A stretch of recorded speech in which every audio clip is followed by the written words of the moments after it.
Okay, so Diwali is here. The skies are lit. Every city in India is illuminated and India is shining. Not just in the air, but also on the cricket field. On the day of Diwali, India played its final league game against Netherlands today.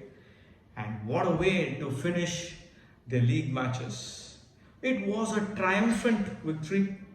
They dominated in all facets of the game yet again. It's becoming mundane and routine to talk about their clinical performances. 9 wins on a row, record after record tumbling today.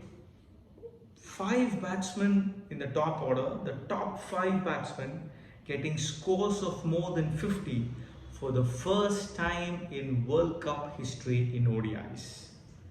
What a record to finish the league matches on a high.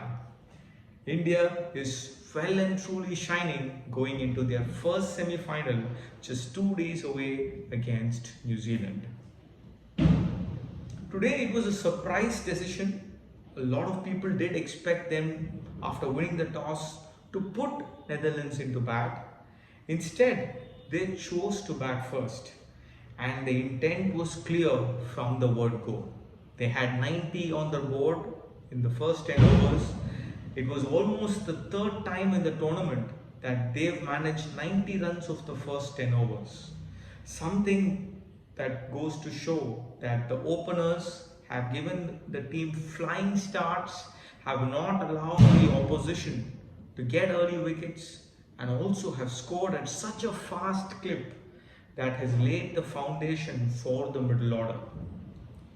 Today was no exception. Rohit Sharma and Shubman Gill capitalized on every loose delivery, also went after the odd good delivery too, coming down the track, improvising. The focus was on the run rate and not allowing the opposition to dominate at all. After the loss of those 2 wickets, after Rohit Sharma and Gill had gone, Virat Kohli managed a half century, and by then the stage was set for Shreyas Iyer and Rahul. Coming in at 4 and 5, both of them managed to get large centuries for themselves. Shreyas Iyer finishing with 127 and Rahul yet another record. 100 of just 62 balls, the fastest 100 by an Indian in World Cup ODI history.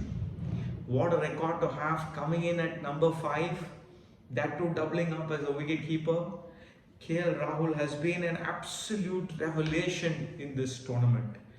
As he did say himself in the post-match presentation, that not a lot is spoken about his wicket-keeping skills and how he's contributed in there, even with the reviews, and that he also did manage to take a dig, some mild sarcasm that was gunned at the bowlers as to how his input and contribution towards the reviews has been so critical for some of the outcomes. After that sort of a performance with the bat, piling on a large total of 410 for 4, Netherlands had absolutely no chance with a run rate of about 8 runs per over, chasing a mammoth total. They did get off to a fairly good start, 60 for 1. Just then Rohit Sharma did something very strange. For the first time, he introduced Kuldeep Yadav ahead of Jadeja in this tournament, and also in the 11th over of the match. If my memory serves right, I think that's been the earliest Kuldeep Yadav has come into the attack so far in this tournament. And that was a master stroke in itself.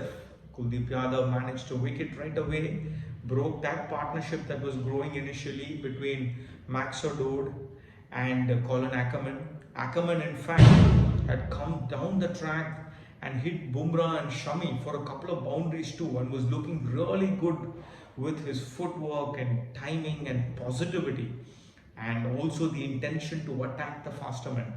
So when Kuldeep Yadav was introduced into the attack, he was clueless about the wrist spin, tried to sweep him And that was probably the only stroke that he had in his armory to encounter the wrist spin. And by the end of it all, he succumbed to one where he didn't know which way it was turning and was absolutely plumb, like before wicket.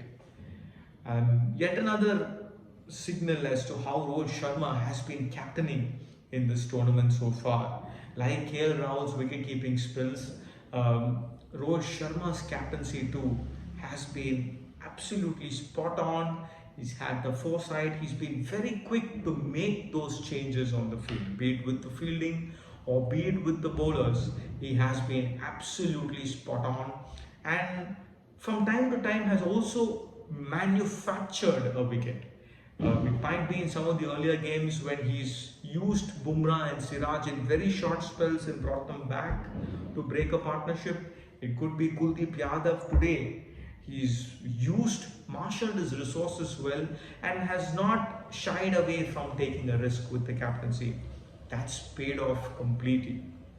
And how could we not speak about Shubman Gill turning his arm over today? So did Suryakumar Yadav. Again, the big two, the legends, Virat Kohli and Rohit Sharma, registering their first wicket in World Cup ODI history today. What a moment it was to savor for the fans on Diwali. That was the last thing that they would have expected, and probably in the last league match, they've also shown, if required, these bowlers can turn their arms over, and if one of the bowlers does go for a few runs, somebody like Rohit Sharma, Virat Kohli or Shubman Gill will be able to manage 2 or 3 overs if required in the semi-finals, and if they do go on to the finals, there too. With that, it was a clinical performance on the whole. They dominated with the bat and with the ball. The spinners had their contribution. The faster men too, as usual. Jasprit Bumrah with his Yorkers was absolutely lethal. And very little there too has been written about, because in the wickets column he's been low. Siraj and Shami have more wickets than him in this tournament, but he has been absolutely critical at the start, been miserly when he starts off with his length and line, giving absolutely nothing away and putting immense pressure on the batsmen, because the lack of scoring opportunities with that length and line almost bogs down, and the batsmen try to manufacture a false stroke just to get going. And my own sense is, going into the semi-finals, look out for Jasprit Bumrah. He's a big match player, always does extremely well when the chips are down, and going into the big semi-finals, he could be lethal in the slog overs at the fag end, if at all. If it's going to be a nail biter, he is going to be someone to look out for. Ravindra Jadeja too, in the last few games, has come into his own. Some of the deliveries are just turning more than what the batsman is expecting. Today too, with his very first delivery, got Max O'Dood, was a very similar delivery with which he had got some of the other batsmen in this tournament out. The one which pitches on leg stump and almost takes the off bail off, and that surprises the batsman also. The degree of the turn that he is generating is not something he's known for. So as the tournament has progressed, the wickets too, probably being spin friendly, are helping his very tight length and line, and just that extra degree of spin is aiding him. So look out for this man too.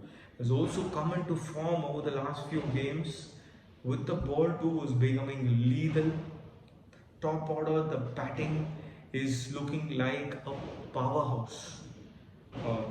If you have that top order in such splendid form, today you have Shreyas Iyer and KL Rahul with mammoth centuries for themselves going into the semi-final. The top 5 look really threatening. For any opposition, they would want the back of the top 5, and that is going to be extremely difficult. Except for probably a Suryakumar Yadav, everybody have runs in this tournament and have shown that the top 5 can easily bat out the entire quota of 50 overs, and in fact the number 6 and 7 will not be required at all. So going in, I personally don't feel that they have peaked at all. They have maintained their form and carried the momentum throughout into the semi-finals and probably ticked all boxes. They were very good on the field. The captaincy was extremely sharp. All the 5 top order batsmen crossing the 50 mark. The bowlers chipping in too. And what more to speak about this team? It is an absolute juggernaut. As a fan, you wish that this keeps rolling. And I would think on current form and the way they've played, New Zealand will have to play out of their skin, and they have their task absolutely cut out. The odds are heavily in favor of Team India. Go Team India is what I would like to say to finish off this video. Stay tuned. We are at the business end. The 2 big semi-finals are going to be here. Get back to another video. Stay tuned. Do like, share and subscribe. I'll see you in another video.